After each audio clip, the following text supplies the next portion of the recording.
Olá, seja muito bem-vindo. Vamos juntos conferir o que foi notícia no esporte durante essa semana. Bom, ao decorrer da semana, tivemos a novela Arboleda com o São Paulo. O zagueiro equatoriano simplesmente viajou para seu país de origem, sem avisar ao clube e não retornava às tentativas de contato. Agora, o tricolor vai até a FIFA pedir a rescisão de contrato com o zagueiro. Porém, o clube pretende exigir o total da multa rescisória, que pode chegar até 600 milhões de reais. O São Paulo vai pedir na FIFA a rescisão de contrato do zagueiro Arboleda. O clube pretende reivindicar o total da multa rescisória ao jogador. O valor é de quase 600 milhões de reais. Tudo isso acontece após o jogador não se apresentar para o jogo contra o Cruzeiro na última rodada do Brasileirão e continuar desaparecido sem se justificar. O entendimento da diretoria é de que se qualquer time quisesse contratar Arboleda, terá que ressarcir o valor da multa ao São Paulo. Como o zagueiro está fora do Brasil, o time do Morumbis pretende colocar no processo o valor da cláusula para o exterior. No entanto, se Arboleda fechar com um clube brasileiro, o montante muda para a multa rescisória válida no mercado nacional, que é de quase 300 milhões de reais. O valor seria cobrado inicialmente do atleta, mas pode acabar ficando para qualquer clube que assine com ele nos próximos 30 meses. Como Arboleda é estrangeiro, o processo deve tramitar na FIFA, um caso parecido com o que já aconteceu com o Santos. Em 2020, o meia-atacante Cristian Cueva sumiu dos treinamentos e acertou com o Pachuca do México. Na época, o Peixe acionou o atleta na FIFA e venceu na Corte Arbitral do Esporte, condenando o peruano a compensação de 24 milhões de reais pela rescisão unilateral e sem justa causa. Nesta semana, tivemos também o início da Libertadores e da Sul-Americana.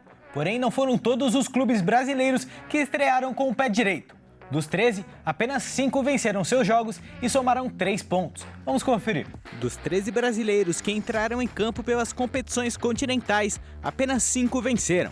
Das 5 vitórias, 4 foram na Libertadores. Cruzeiro, Flamengo, Mirassol e Corinthians começaram com o pé direito. Enquanto na Sul-Americana, apenas o São Paulo venceu seu confronto contra o Boston River do Uruguai. Enquanto isso, o Vasco empatou sem gols com o Barracas Central da Argentina. Já o Santos foi derrotado por 1-0 no Equador com um gol olímpico contra o Deportivo Cuenca. Enquanto o Grêmio foi derrotado jogando no Uruguai por 1-0 contra o Montevideo City. Outro que foi derrotado jogando fora de casa foi o Atlético Mineiro, que foi superado para o Porto Cabello na Venezuela por 2-1. Assim como o Bragantino, que foi derrotado na Venezuela por 1-0 para o Carabobo. Enquanto isso, o Botafogo empatou em casa contra o Caracas e somou apenas um ponto frustrante no Newton Santos. Alguns brasileiros tendo dificuldades nesse início de Libertadores e Sul-Americana, mas não é o caso do Mirassol, que mesmo sem nunca ter jogado uma partida internacional antes, o Leão do Interior jogou como time grande e bateu Lanús jogando no Maião, encerrando um jejum de 2 meses sem vitória. Vamos ver. O dia 8 de abril de 2026 ficará marcado na memória dos 6.500 torcedores que estavam presentes no estádio José Campos Maia, em Mirassol, e assistiram à estreia com vitória do Leão do Interior em sua primeira partida internacional na história. O time da pequena cidade do interior paulista, com 65 mil habitantes, venceu o atual campeão da Copa Sul-Americana e somou 3 pontos na Libertadores. Em uma cobrança de escanteio de Reinaldo, João Victor fez o único gol da partida e assim encerrou um jejum de 2 meses sem vitória. O Leão não vencia desde o dia 29 de janeiro. A última vitória da equipe, comandada por Rafael Guanais, foi na primeira rodada do Brasileirão contra o Vasco. Atualmente o Mirassol é o lanterna e desde então foram 4 empates e 7 derrotas no total. Agora o Mirassol tem um confronto difícil pela frente na Libertadores. Enfrenta a LDU na altitude do Equador na próxima terça-feira, brigando pela liderança do grupo. Olha só, no último final de semana tivemos a demissão de Dorival Júnior no Corinthians, após a derrota para o Internacional no Brasileirão. Com isso, em apenas 10 rodadas de Campeonato Brasileiro, 10 técnicos já foram mandados embora, uma média de um treinador despedido por rodada. Com a demissão de Dorival Júnior no Corinthians, o Campeonato Brasileiro de 2026 chegou à marca de 10 técnicos demitidos em 10 rodadas na temporada. Confira só a lista de técnicos que já foram mandados embora até agora. O primeiro a ser demitido foi o argentino Jorge Sampaoli. Ele foi mandado embora no dia 12 de fevereiro, após empate na Arena MRV em 3-3 com o Remo, pela terceira rodada do Campeonato Brasileiro. O segundo foi Fernando Diniz. Ele foi demitido do Vasco no dia 22 de fevereiro, após derrota por 1-0 para o Fluminense, pelo jogo da semifinal do Campeonato Carioca. No Brasileirão, o clube tinha disputado 3 rodadas até então, com um empate e 2 derrotas. O terceiro foi Juan Carlos Osório.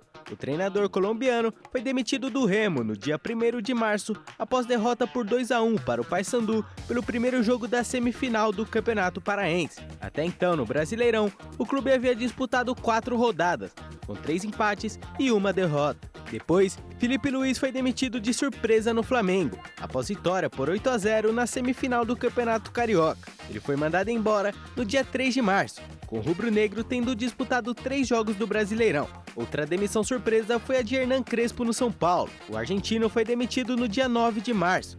No atual Brasileirão, teve 4 partidas, com 3 vitórias e 1 empate, chegando a liderar o campeonato. Depois de Crespo, Tite foi demitido do Cruzeiro no dia 15 de março, após empate em 3-3 com o Vasco, no Mineirão, pela 6ª rodada. Logo após Tite, Vojvoda foi demitido no dia 19 de março, um dia após perder em casa por 2-1 para o Internacional pela 7ª rodada. Depois, outro argentino foi demitido. Martin Alcemi foi mandado embora no dia 22 de março do Botafogo, após vitória por 2-1 contra o Bragantino na 8ª rodada. Logo após, Gilmar Dalpozo foi demitido da Chapecoense, após goleada sofrida por 4-0 para o Atlético Mineiro na Arena Condá, em jogo válido pela 9ª rodada do Brasileirão. E no dia 5 de abril, foi a vez de Dorival Júnior ser demitido do Corinthians após derrota na 10ª rodada para o Internacional. Bom, e por falar em Brasileirão, a 11ª rodada começa neste sábado. Fim de semana será recheado de clássicos e com técnicos com a corda bamba após resultados ruins no meio de semana. Vamos conferir.